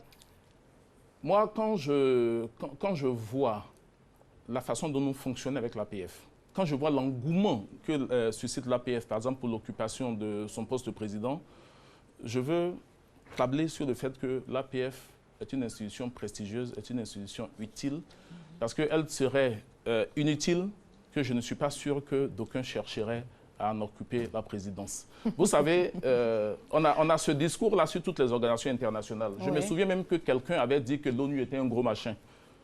Mais aujourd'hui, nous savons par exemple l'apport qui a été celui de l'ONU dans la crise post-électorale, par exemple, que nous avons eue en Côte d'Ivoire. Donc, les critiques, on en fera. Mais c'est peut-être aussi parce que l'APF ne communique pas suffisamment sur ses actions. Et c'est peut-être cela que nous devons corriger. Voilà. Donc, vous devez corriger la communication. Alors, comment entrevoyez-vous rapidement l'avenir de l'Assemblée parlementaire de la francophonie pour terminer? Alors, rapidement, donc, de mon point de vue, et je crois que c'est le point de vue de tous les parlementaires francophones, l'APF a encore matière à évoluer, à se réaliser. Lorsque je vois que certaines questions de démocratie restent balbutiantes, lorsque je vois que certaines questions de promotion des droits humains restent encore chancelantes, je peux dire que l'APF a encore matière à se déployer sur le terrain. D'accord. Alain Adra, vous êtes le secrétaire général de l'Assemblée nationale. Alors, merci pour vos éclairages sur l'APF. L'APF, c'est l'Assemblée parlementaire de la francophonie. L'APF tiendra ses assises, sa 45e session à Abidjan du 5 au 9 juillet prochain. Alors, merci donc d'être venu. Vous avez quelque chose à ajouter? Merci de l'occasion que nous avez donnée de faire connaître cette institution qui a de plus en plus besoin de se porter vers les populations, puisque ce sont les populations qui sont représentées au sein de cette organisation. L'APF. Alors, merci donc d'être venu à Instant Vérité, donner ces explications qui ont permis, je crois, de comprendre le fonctionnement de cet organe qui se veut consultatif de l'Organisation internationale de la francophonie, l'OIF. Alors, mesdames et messieurs, c'est la fin donc de Instant Vérité. Restez avec nous. Matin Bonheur continue. Nous entamons la dernière semaine et ce sera vraiment les vacances. Alors, merci de rester avec Alice et Marco. Ils vous retrouvent tout de suite après la publicité. Retour sur le plateau après, bien sûr, Instant Vérité avec Gabriel Zani. Merci d'être toujours en notre compagnie, mesdames et messieurs. Maintenant, pour le dernier couloir de cette émission, nous allons discuter avec M. Herman Kofi. Vous êtes habitué maintenant à son flegme, à sa tchatch et surtout à ses explications pointues. Donc, il va nous parler de la mobilité au sein de l'entreprise. Ce sera tout juste après ça. Ah, il n'y a pas de jingle. Mais il y a un jingle au moins. Ok, d'accord. C'est le directeur, vous comprenez bien. Que, voilà, les aléas du directeur. Ben voilà, mais de toutes les façons, on est oui, on a compris. Monsieur Kofi, bonjour, bienvenue. Bonjour Alix, bonjour et le réveil? Ça va bien? Très bien, ça va bien. Super, avec vous, c'est toujours l'énergie, le dynamisme dès le matin. Alors, on parle... le mot énergie, ben concerné. Oui, mobilité. On parle de la mobilité au sein de l'entreprise. La première question, ce sera de savoir qu'est-ce que c'est que la mobilité? Alors, merci Alice. Alors, la mobilité, de façon générale, c'est la facilité à se mouvoir, se déplacer. On parle très souvent de mobilité urbaine ou de mobilité professionnelle. Mais pour ce qui nous concerne ce matin, nous allons parler de mobilité professionnelle. Alors, la mobilité, qu'est-ce que c'est? c'est un changement de poste, c'est un changement de fonction, c'est un changement de lieu de travail, ou ça peut être carrément un changement d'entreprise. C'est ce que nous appelons mobilité au sein de l'entreprise. Voilà. Alors, là, on a défini la mobilité. Alors, quelles sont les différentes formes de mobilité? C'est vrai qu'il s'agit de mobilité professionnelle ici. C'est ça. Alors, avant d'en arriver aux différentes formes, nous avons deux niveaux de mobilité. Nous avons la mobilité interne et nous avons la mobilité externe. Alors, au niveau des formes de mobilité, nous avons la mobilité verticale, qui est un changement de poste de travail, sans changement de niveau, avec un changement de niveau hiérarchique. Je donne un exemple. Vous êtes chargé de production, vous êtes promu directeur de la production. Ça, c'est une mobilité verticale. Alors, nous avons la mobilité horizontale, c'est-à-dire vous changez de poste sans changement de niveau hiérarchique. Les changements de palier. Voilà. Vous êtes chargé de production, vous passez par exemple chargé de la comptabilité. Je donne un exemple comme ça. Vous n'avez pas changé vous avez changé de poste, mais vous ne changez pas de niveau hiérarchique. Vous êtes toujours au même niveau hiérarchique. Voilà. À côté de cela, nous avons la mobilité géographique. Alors, la mobilité géographique peut être nationale, elle peut être internationale. Au niveau national, l'employeur peut décider par exemple de vous muter d'une zone A vers une zone B, notamment d'Abidjan à Yamoussoukro ou de Yamoussoukro à Abidjan. Au niveau international, dans le cadre du développement de votre compétence, l'employeur peut décider, par exemple, de vous détacher dans une de ses filiales, soit à l'étranger ou soit dans un autre pays. Voilà les différents types de mobilité que nous pouvons rencontrer. Mais concernant la mobilité géographique, elle peut être aussi verticale et horizontale. Parce que le détachement la mutation peut être suivie d'une promotion où vous pouvez avoir le même niveau d'emploi. Voilà. D'accord. Et jamais rétrogradé, hein? Alors, ça dépend. Ça dépend. Alors, la mobilité peut être ascendante et peut être descendante. Ok. Voilà. Ça, il faut noter ça. Et dans quelles conditions? Parce que c'est très important. Alors, vous pouvez, par exemple, être sollicité, par exemple, pour un poste du niveau supérieur dans lequel on vous met en poste et on constate que vous n'arrivez pas, après 6 mois, à gérer le poste. Donc, à partir de ce moment-là, on vous ramène à votre ancienne situation. Voilà. Donc, c'est une mobilité ascendante. En fait. Très bien. Okay. On voit que vous n'avez pas les aptitudes. Hein. Voilà. Oui. Après 6 mois d'essai, d'observation, on constate que vous n'avez pas les aptitudes, on vous ramène à votre ancienne situation. C'est pas antinomique, mobilité et puis descendante? Non. Il y a la mobilité qui peut être ascendante. Comme elle ou peut verticale, être, comme on a tendance à penser que la mobilité dans l'entreprise est toujours ascendante. Alors, quels sont les enjeux de la mobilité interne? Alors, pour l'employeur, les enjeux de la mobilité, d'abord, dans un premier temps, nous avons la fidélisation des salariés. Et dans un deuxième temps, l'objectif, c'est de mobiliser le personnel pour l'atteinte des objectifs, c'est-à-dire les impliquer davantage dans les missions. Voilà, effectivement.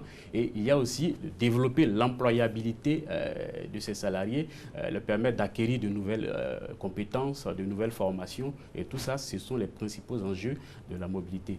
À côté de cela, nous avons aussi la mobilité qui nous permet de pouvoir réduire les coûts de recrutement. Alors, vous convenez avec moi que recruter quelqu'un en interne et recruter quelqu'un à l'externe, ça coûte plus cher de recruter quelqu'un à l'externe. Et la personne qui est en interne, vous le connaissez mieux. Vous connaissez ses capacités, ses compétences déjà, vous l'avez déjà pratiqué. Mais quelqu'un qui vient de l'extérieur, c'est une présomption de compétences. Voilà. Donc, ce n'est pas sûr qu'il puisse vraiment vous satisfaire. Mais en interne, vous avez l'assurance, les risques sont moindres en fait. Voilà. C'est clair. Alors, pensez-vous que la mobilité est stratégique au sein d'une entreprise? Effectivement, la mobilité est stratégique. À partir du moment où la mobilité nous permet de pouvoir motiver, de pouvoir impliquer les salariés, l'objectif recherché derrière, c'est de pouvoir atteindre les objectifs stratégiques de l'entreprise. Donc, et en même temps, vous avez une adéquation entre les hommes et les postes. Donc, on peut dire clairement que la mobilité est stratégique pour l'entreprise. Voilà. Alors, cette stratégie de la mobilité, là, elle s'appuie sur quoi? Parce que ça peut être aussi un moyen parfois de coercition, des gens qu'on veut mettre au garage, aux archives. Dans nos pays, hein, c'est toujours comme ça. Quand il y a un souci, on les met aux archives, tout ça. Est-ce que ce feeling-là, cette notion de mobilité, elle est appréhendée de fort belle manière par toutes les entreprises dans notre pays? Alors, pour une entreprise qui se veut compétitive, pour une entreprise qui met en place une gestion prévisionnelle des emplois et des compétences, elle est obligée d'exercer de mobilité, de faire la mobilité dans son entreprise. Parce que si vous ne faites pas de mobilité, comment est-ce que vous transférez les compétences? Comment est-ce que vous vous assurez de l'adéquation homme-poste au sein de l'entreprise? Comment est-ce que vous vous assurez que telle personne est à telle place et la place à laquelle il doit être? Donc, c'est compliqué. Ce qu'il faut retenir finalement en termes de mobilité, c'est que c'est l'homme qui est au cœur de la mobilité. C'est les compétences qui sont au cœur de la mobilité. Et c'est ces compétences-là qui sont valorisées par l'entreprise de telle sorte que ça puisse permettre de pouvoir atteindre les objectifs de l'entreprise. Voilà. Justement, parlons de l'homme qui produit le travail et les compétences. Quelle est son attitude face à la mobilité? Quelle devrait être son attitude dans l'entreprise? Alors, vous avez deux comportements du travailleur. Le travailleur qui décide que c'est l'employeur qui gère sa mobilité.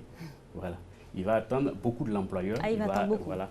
C'est quelqu'un qui aime la sécurité de l'emploi. Il attend que son employeur décide quelque chose pour lui. Il va travailler dans ce sens-là. Mais vous imaginez qu'il ne reçoit rien en retour, ça pose un problème. Vous avez un autre type de salariés qu'on appelle, ils sont nomades, c'est des gens qui bougent beaucoup. Mais ces personnes-là prennent en main leur carrière, ils développent en permanence leurs compétences. Ils ont des compétences à transférer, ils sont sûrs de leurs compétences, ils savent qu'ils peuvent transférer ces compétences-là dans une autre entreprise. Ces personnes-là, ils n'attendent pas, ils s'en fichent de la sécurité d'emploi, ils n'ont pas besoin de sécurité d'emploi. L'orientation qu'ils ont, c'est l'intérêt du travail et le salaire. C'est ce qui les importe. Voilà, c'est le plus important pour eux en tout cas. Et à ce niveau-là, parlons toujours de mobilité, de compétences en interne. Est-ce que le travailleur doit susciter lui-même sa mobilité ou, comme vous l'avez expliqué là, attendre que ça vienne du patron, de la hiérarchie? Alors, je pense que c'est une mixture. En même temps que l'entreprise met en place des instruments pour la mobilité au sein de l'entreprise, à travers des évaluations, à travers des compétences, des formations, tout ça. Mais vous-même, en même temps, il y a des formations que vous n'allez pas, l'entreprise ne va pas vous donner. Voilà, donc vous-même, vous pouvez faciliter votre mobilité en vous formant par l'auto-formation, par l'auto-apprentissage. Vous voyez, aujourd'hui, sur les réseaux sociaux, vous avez toutes les formations que vous pouvez avoir. Et vous devez être en permanence en formation. Voilà. Parce qu'aujourd'hui, les compétences changent. Du jour au lendemain, très, très rapidement, une compétence en production peut changer. C'est clair. Alors, la mobilité au sein de l'entreprise, au fait, ça nous permet de revoir nos propres intentions au sein de l'entreprise et puis aussi de ne pas rester, comme on dit, dormi sur ses lauriers. C'est ça le plus important. Mais aussi, il y a une question concrète que j'aimerais vous poser. Je suis dans une entreprise, j'ai une connaissance, quelqu'un que je connaissais ailleurs qui vient dans l'entreprise, qui a un poste important, et moi je laisse mon poste. Et je vais être, par exemple, auprès de cette personne-là qui est dans l'administration, alors que moi, j'étais dans un volet technique. Ça s'appelle la mobilité ou bien c'est le suivisme? Alors, je pense que c'est, comme je disais, il y a deux types de salariés. Vous décidez vous-même de laisser gérer votre mobilité par l'entreprise. La mobilité est gérée par l'entreprise ou vous-même vous prenez en main votre mobilité. Dans ce cas-là, ça veut dire quoi, prendre en main sa mobilité? Prendre en main sa mobilité, ça veut dire dans ce cas-là, vous développez vos compétences vous-même. En plus des formations que l'entreprise va vous faire, vous vous inscrivez dans une école. Effectivement, vous-même vous allez développer vos compétences. Vous allez développer un réseau professionnel qui peut demain vous amener dans une autre entreprise, qui peut demain vous amener à une mobilité dans une autre entreprise. Je confie dans nos entreprises en Côte d'Ivoire ici, en général, et dans les pays africains, en Côte d'Ivoire en particulier, dans les pays africains en général, est-ce qu'il y a une certaine démocratie de la mobilité? Alors, vous savez de quoi je veux parler? Je comprends bien. En fait, en réalité, c'est une des attentes des salariés. Avoir la clarté, la visibilité dans les politiques de mobilité. Les gens veulent comprendre. Ils veulent connaître les règles de la mobilité dans une entreprise. Et ça, c'est l'un des enjeux aujourd'hui auquel l'employeur doit faire face dans une entreprise. Alors, en termes de mobilité, la mobilité peut être perçue comme une récompense ou peut être perçue comme une sanction aussi. Ça, c'est comme ça. Alors, quelqu'un qui a bien travaillé, qui a performé, qui a vraiment été qui est compétent, on peut décider par exemple de lui faire une promotion, une mobilité, promotion, il perçoit cela comme une récompense. Mais par contre, quelqu'un qui est toujours depuis des années à sa même place, il peut percevoir cela comme une sanction. Vous voyez, il y a tout un travail de perception aussi qui est par derrière. Au niveau justement, à ce niveau-là, pour des personnes qui sont en interne et qui réussissent vraiment à vivre leur mobilité de manière zen, quelle est la démarche? Ça, c'est un premier volet. Et pour quelqu'un qui stagne, qui n'avance pas, ou on va dire pratiquement oublié même de la hiérarchie pour manque de performance, est-ce que lui-même aussi devrait prendre son destin en main et puis essayer de partir ailleurs? Pourquoi pas? Alors, merci beaucoup, Alice. Alors, ce qu'il faut savoir en termes de mobilité, l'entreprise, normalement, doit mettre en place les outils de mobilité. Les règles de mobilité doivent être connues des salariés. Quand vous avez des postes vacants au sein de l'entreprise, il y a une publication qui doit être faite par l'employeur. Il doit avoir une certaine lisibilité. Voilà. Ça doit pas être une opaque. visibilité même de la mobilité. Voilà, ça doit une pas être visibilité des postes qui sont vacants au sein de l'entreprise. Et permettre à chacun de pouvoir postuler à ces postes-là en toute liberté, en toute démocratie. À partir de ce moment, l'employeur a fait sa part. La deuxième chose, c'est revient au salarié qui, à son tour, doit prouver qu'il est compétent, qu'il est performant. À partir de ce moment-là, il rentrera dans les critères de mobilité et il pourra bénéficier d'une mobilité verticale ou d'une mobilité horizontale. Voilà. Alors, il y a plusieurs écoles de mobilité qui s'affrontent. Il y a la mobilité où, bon, là, on vous change de poste, c'est plus voyant, tout ça. Alors qu'il y a la mobilité où vous êtes toujours à votre place, mais c'est plutôt la mobilité qu'on ne peut pas voir, que vous pouvez percevoir par vous-même, c'est le salaire, les intéressements. Alors, on a une remarque qui frise quand on discute avec les responsables syndicaux ou bien même des responsables des ressources humaines. En Afrique, quand quelqu'un est bon, tout de suite dans son domaine, on veut le nommer à un poste. Alors que quand on le nomme, parfois on l'éloigne des réalités de son métier. Alors que dans d'autres pays comme la France, les États-Unis ou l'Allemagne, eux, c'est une tradition de technicien. Quel que soit ce que vous êtes, vous pouvez rester dans votre même poste et avoir toujours l'aura, comme si on vous avait nommé, non? Alors, sur la mobilité, vous avez deux points importants que vous devez savoir. Il y a, par exemple, l'entreprise recherche ses futurs dirigeants. L'entreprise aussi recherche les experts, les techniciens, les métiers clés, ces personnes qui maîtrisent ce métier-là. Alors, donc, c'est sûr que si vous êtes reconnu comme un futur dirigeant, on peut vous faire une mobilité à un autre poste qui n'a rien à voir avec le vôtre. C'est du management, c'est du leadership, en fait. Vous pouvez transférer vos compétences là-bas. Mais dans le cas d'espèce d'un technicien qui ne maîtrise que son métier, voilà, ce cas d'espèce-là, vous prenez ce monsieur-là qui est vraiment un technicien, vous le mettez à un poste de leadership où il n'a jamais exercé, où il n'a jamais managé des équipes, mais c'est sûr qu'il va se casser les dents. Donc c'est ça le problème au niveau de la mobilité. Donc il ne faut pas faire la mobilité pour la faire. Il faut s'assurer que le monsieur détient les compétences, il faut l'accompagner dans la formation en termes de management, en termes de savoir-être, savoir-faire. Tout ça, l'employeur a ce rôle à jouer dans la politique de mobilité.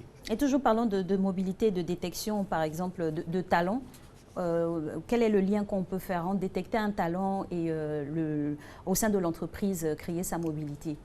Ça rentre toujours dans le même cadre? Oui, comme je disais, c'est la beauté de votre métier. Il y a toute une machine dans la mobilité. Oui, avant de pouvoir effectuer une mobilité, vous avez fait des entretiens d'évaluation, vous avez un plan de succession, un plan de relève. À partir de tous ces instruments-là, vous allez savoir quelles sont les personnes ressources qui doivent bénéficier de la mobilité verticale, de la mobilité horizontale. Voilà, donc, vous, M. Kofi, vous êtes dans une entreprise, vous avez fait des entretiens, vous avez supervisé, vous connaissez votre équipe. Vous êtes à même de dire non, je pense que pour ce poste-là, on n'a pas besoin de recruter en externe.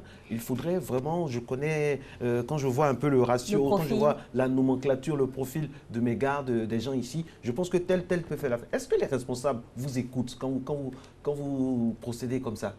En général, pour pouvoir motiver et impliquer davantage, le recrutement en interne est la première option qu'il faut choisir en entreprise. Toujours. Voilà. Toujours. Si vous n'avez pas de recrutement en interne et la promotion en interne, si vous n'avez pas de compétences en interne, à partir de ce moment-là, vous pouvez privilégier maintenant un recrutement à l'externe. Ce qu'il faut savoir, c'est qu'un recrutement à l'externe, un recrutement manqué, c'est en moyenne 12 à 18 mois de salaire. Voilà. Quand vous faites un mauvais recrutement. Voilà. Mais en interne, vous connaissez la personne, vous connaissez ses compétences, vous avez déjà des informations qui vous permettent de pouvoir, par exemple, dire, bon, il reste juste à développer cette formation-là ou bien à l'accompagner au niveau de cette formation pour qu'il puisse avoir les pleines compétences pour ce poste. Mais c'est un risque aussi parce qu'on ne sait pas si la personne va assimiler. Par exemple, la formation, on dit, bon, monsieur X, dans 6 mois, vous serez à un poste de responsabilité. Voici ce que cela implique. Vous devez aller au camp PC, mais je ne sais pas, dans un endroit pour une mise à niveau, tout ça. C'est pour ça que nous préconisons un bilan de compétences avant de pouvoir mettre en poste quelqu'un ou de le promouvoir.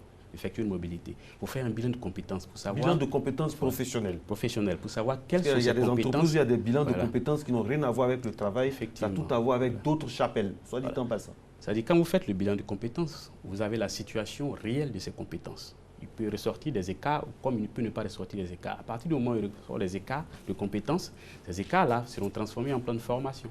Voilà. Monsieur Kofi, à quel moment intervient la mutation volontaire? Par exemple, un agent qui est dans une direction bien donnée décide de faire une demande de mutation pour un autre poste. Comment cela encadré? Alors, bien sûr, il y a des règles qui sont définies. Je suis dans l'entreprise, mon épouse est à Abidjan, moi je suis à Yamoussoukro. Je vais me rapprocher de ma famille, ça fait peut-être 10 ans que je suis à Yamoussoukro. Je vais faire une demande de mutation pour convenance personnelle, me rapprocher de ma famille. Ça, on peut le faire. Voilà. La mutation, la mobilité volontaire aussi peut se faire dans le cadre d'une démission. Un employé qui décide par exemple de quitter l'entreprise, c'est une mobilité volontaire. Voilà. Et quid des mises en disponibilité? Alors, la mise en disponibilité, c'est... Comment on peut caser ça? Je veux dire, en fait, c'est une mobilité. Vous pouvez demander une mise en disponibilité pour aller assister un enfant qui est malade. Vous pouvez demander une mise en disponibilité pour une formation. Le Code du travail de 2015 nous donne ça, cette possibilité-là. Vous pouvez demander une mise en disponibilité pour un mandat parlementaire ou syndical. Ça dépend. Mais c'est des mobilités. Vous êtes momentanément, vous n'êtes plus dans les effectifs qui sont payés au sein de l'entreprise. Voilà. Mais théoriquement, vous êtes encore là. Voilà. Et on a parlé à l'entame des agents qui pourraient être qualifiés d'agents nomades. Est-ce que c'est quelque chose à encourager? Il faut aller toucher un peu à tout, faire le tour partout Alors, il y a un risque aussi. Oui. Mais en même temps, on perd son identité. En même temps, chaque génération a ses réalités, à ses caractéristiques. Vous voyez, à l'époque, les baby boomers, c'était des gens qui étaient loyaux à leur entreprise. C'était des gens qui étaient fidèles à l'entreprise. Ils avaient besoin que de considération, pas beaucoup de choses en fait. Aujourd'hui, la jeune génération maintenant, ils sont orientés l'intérêt du travail. C'est-à-dire, est-ce qu'il y a un enjeu? Il n'y a plus d'amour du maillot en guillemets. Ils sont orientés salaire. Est-ce qu'il y a un challenge dans le travail? Il peut être un travail, il est bien payé. Épanouissement aussi. Quand il voit qu'il n'y a pas d'enjeu dans ce qu'il fait, il est capable de démissionner pour ça, juste pour ça. Et puis, c'est vrai, hein, et aussi dans le domaine de l'environnement, il y a des gens comme ça qui vont dire, bon, mon entreprise, finalement, c'est vrai, je gagne beaucoup d'argent, mais n'a pas de charte de l'environnement, donc je pars. Il y a des données, qui... En fait, il y a les valeurs personnelles, il y a les valeurs personnelles même du travailleur, et il y a les valeurs de l'entreprise. Donc, quand il y a un écart entre ces deux valeurs, il estime qu'il y a problème, donc il peut démissionner. Monsieur Kofi, selon vous, qu'est-ce que les parties prenantes attendent aujourd'hui en matière de mobilité, que ce soit dans le domaine public ou privé? Parce que là, il y a changement aussi. La mobilité au sein d'une entreprise publique n'est pas forcément la même au sein de l'entreprise privée. Hein. C'est ça.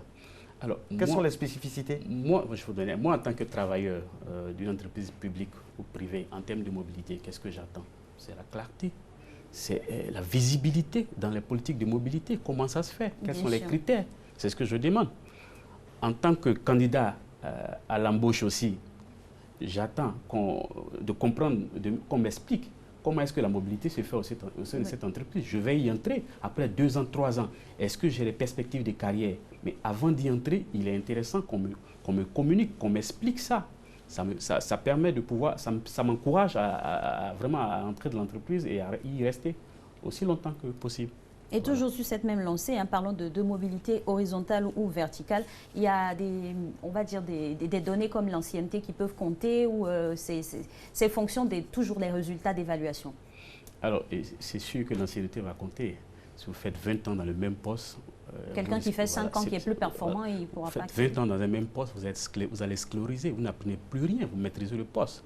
C'est pour cela qu'à un certain moment, dans le poste, il faut muter les personnes, il faut qu'il y ait de nouveaux enjeux pour eux, tout ça. Donc, on ne peut pas rester indéfiniment dans le même poste. Donc, quelqu'un qui est dans une entreprise et qui a fait 20 ans dans le même poste doit se poser des questions. Alors, Marcelin, je vais vous donner un exemple très simple. Vous êtes à un poste de comptable pendant 20 ans, 25 ans, vous saisissez des factures. Je pense qu'il apprécie. Parce qu'il faut quand même donner la latitude, développer les compétences. À qui la faute? À l'employé qui manque d'ambition, ou bien à son patron, ou à l'employeur qui est vraiment qui ne se pas du tout. Ça dépend de la structure de l'entreprise. Il y a des entreprises qui ont des capacités de mobilité intéressantes. Mais il y a des entreprises, vu la taille de l'entreprise, vous n'avez pas beaucoup d'options en matière de mobilité. Donc, l'employeur n'est pas forcément responsable de ça. Voilà.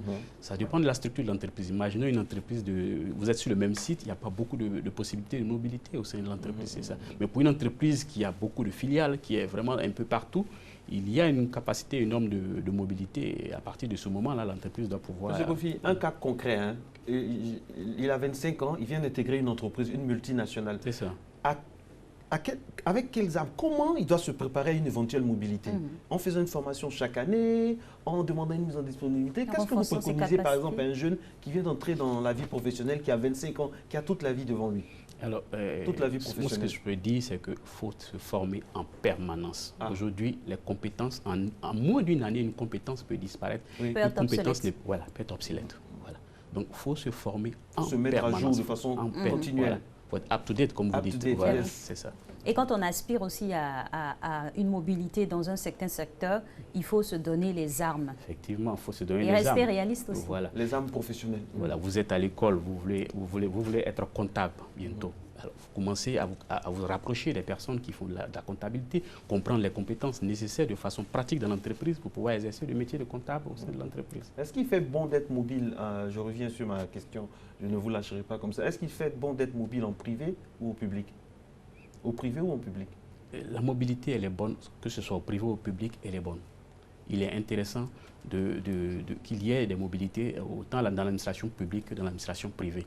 Ça permet de pouvoir transférer les compétences, ça permet de développer l'employabilité des travailleurs. Et ça, c'est très important. Mobilité, genre, certaines études du Bureau international du travail montrent qu'au niveau des femmes, il y a un peu plus de difficultés par rapport à la mobilité. Alors, effectivement, il y a des difficultés par rapport à la mobilité. Vous prenez par exemple un boulot où vous avez une grande pénibilité. Et vous mettez une femme qui va faire 5 ans, 10 ans à un certain moment, elle va faiblir au niveau de ses forces et généralement demander une mobilité. Donc, par expérience, nous avons constaté ça. Mais par contre, vous avez des femmes qui s'en sortent très bien dans des boulots comme ça et qui sont restées dans ces boulots-là jusqu'à le départ de l'entreprise. Voilà. Et parlons des relations ou des corrélations entre les différentes entités. Quelle devrait être l'attitude du personnel en général quand il y a une mobilité d'un ex-agent de son service vers un autre secteur? Alors, il y a plusieurs appréhensions. Oui. Pour sa direction d'origine, certains de ses collaborateurs ne sont pas contents. Le patron, par ailleurs, ils avaient développé une certaine familiarité, une certaine intimité avec lui. Et donc, il y a un nouveau patron qui arrive, il faut prendre le temps de développer, de se faire connaître par le nouveau patron, de prouver ses compétences. Donc, il y a un petit pincement au cœur. Quand vous prenez quelqu'un qui est nommé dans une autre structure, pendant qu'il y a certaines personnes qui s'attendaient à cette nomination-là, ça pose un problème de conflit en interne. Maintenant, dans tout ça, c'est comment est-ce qu'il va gérer ça à son arrivée dans la nouvelle structure. Comment est-ce qu'il va se positionner, hein? Voilà, c'est ça qu'il faut comprendre. Mobilité et droit, pour terminer.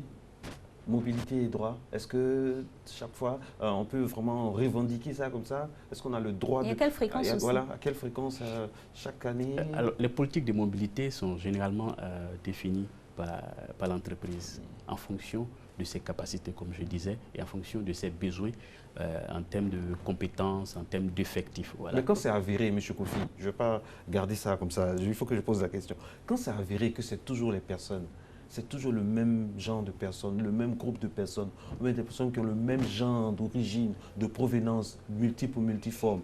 Quand c'est comme ça, quelles sont les voies de recours que l'employé lambda, qui n'a aucune, qui ne connaît personne, qui n'a pas le bras long, qui a juste de petits bras comme les miens ici, qu'est-ce qu'il peut faire? Mais c'est pour cela que je parle de pouvoir communiquer sur les critères de mobilité, sur la politique de mobilité. À partir du moment où l'ensemble des travailleurs connaissent les critères de mobilité, la politique de mobilité, ils ont une visibilité sur ça. C'est démocratique. C'est sûr que...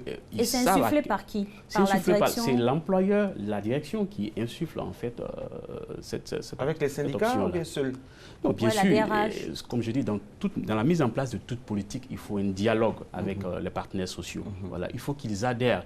Voilà, donc, bien sûr, c'est ensemble qu'on doit mettre sur place cette charte, en guillemets. Voilà. L'employeur a le lead sur ça, sur la mise en place des politiques. Mais qui a le final cut? Il associe. Qui a le final cut? Qui décide? C'est l'employeur qui décide de sa politique de mobilité. Donc ça ne sera jamais objectif? Non. La mobilité a un aspect stratégique, comme je vous le dis. C'est vrai. Voilà. Autant, parce qu'il est stratégique, l'employeur a le lead. Voilà. Mais en même temps, quand l'employeur définit les règles de mobilité, ces règles-là doivent être respectées dans l'entreprise. Parce que plus ces règles-là seront démocratiques, plus ça va l'arranger dans sa stratégie. Voilà. Ce qu'il faut savoir, c'est que les règles de mobilité sont dynamiques, sont flexibles. Elles évoluent dans le temps en fonction des besoins de la stratégie de l'entreprise. Elles évoluent très vite. Voilà. C'est quoi une belle règle selon vous, en tant que responsable des ressources humaines? Alors, pour moi, c'est une règle qui est connue de tous les salariés, qui est respectée. Qui est respectée par l'employeur, autant par l'employeur que par les salariés. Qui est mise en place et qui est respectée. Mise en œuvre, voilà, c'est ça. Comme ça, s'il y a un détournement de l'esprit de cette règle-là, on peut se référer. Et puis on va voir qui, le et puis derrière, oui, bien sûr, vous pouvez faire une note au directeur des ressources humaines. Travail. Non, vous n'avez pas besoin d'aller jusqu'à l'inspecteur du travail. Vous voyez le directeur des ressources humaines. Voilà. Jusqu'à ce que, on ne sait jamais s'il y a un souci, c'est ça? Vous gérez ça en interne, c'est ce qui est conseillé en général. Ce n'est pas un conflit. Vous recevez un agent qui vient et qui vous dit, ah voilà, je suis là depuis 20 ans, j'ai de bons états de service, j'ai de bonnes notes, mais du compte tenu de mon origine, de mon nom, du fait que je ne connais personne. Là, c'est de la discrimination. Voilà. Qu'est-ce que vous faites? Nous, en tant que responsable ressources humaines, nous allons analyser le dossier de cette personne-là pour comprendre. Pourquoi est-ce qu'il a des bons résultats? Mais c'est l'employeur qui décide, c'est son agent, c'est lui. Il dit non, vous allez le voir, il dit non, il ne veut pas. Vous faites quoi en tant que responsable? Nous, en tant que HR, il y a ce qu'on appelle, par exemple, après les évaluations, vous avez les propositions de nomination, les propositions d'avancement. Donc, à partir des éléments, c'est les critères qui sont bien définis dans l'entreprise. À partir de ces moments-là, nous savons quelles sont les personnes qui sont sur la shortlist pour pouvoir être nommées ou être promues. Merci beaucoup. Parlant de shortlist, mesdames et messieurs, vous voulez voir le nom de ceux qui sont sur la shortlist de notre équipe pour ce lundi 24 juin 2019. Merci d'être resté en notre compagnie. On se retrouve demain, mardi, pour la deuxième émission de la semaine.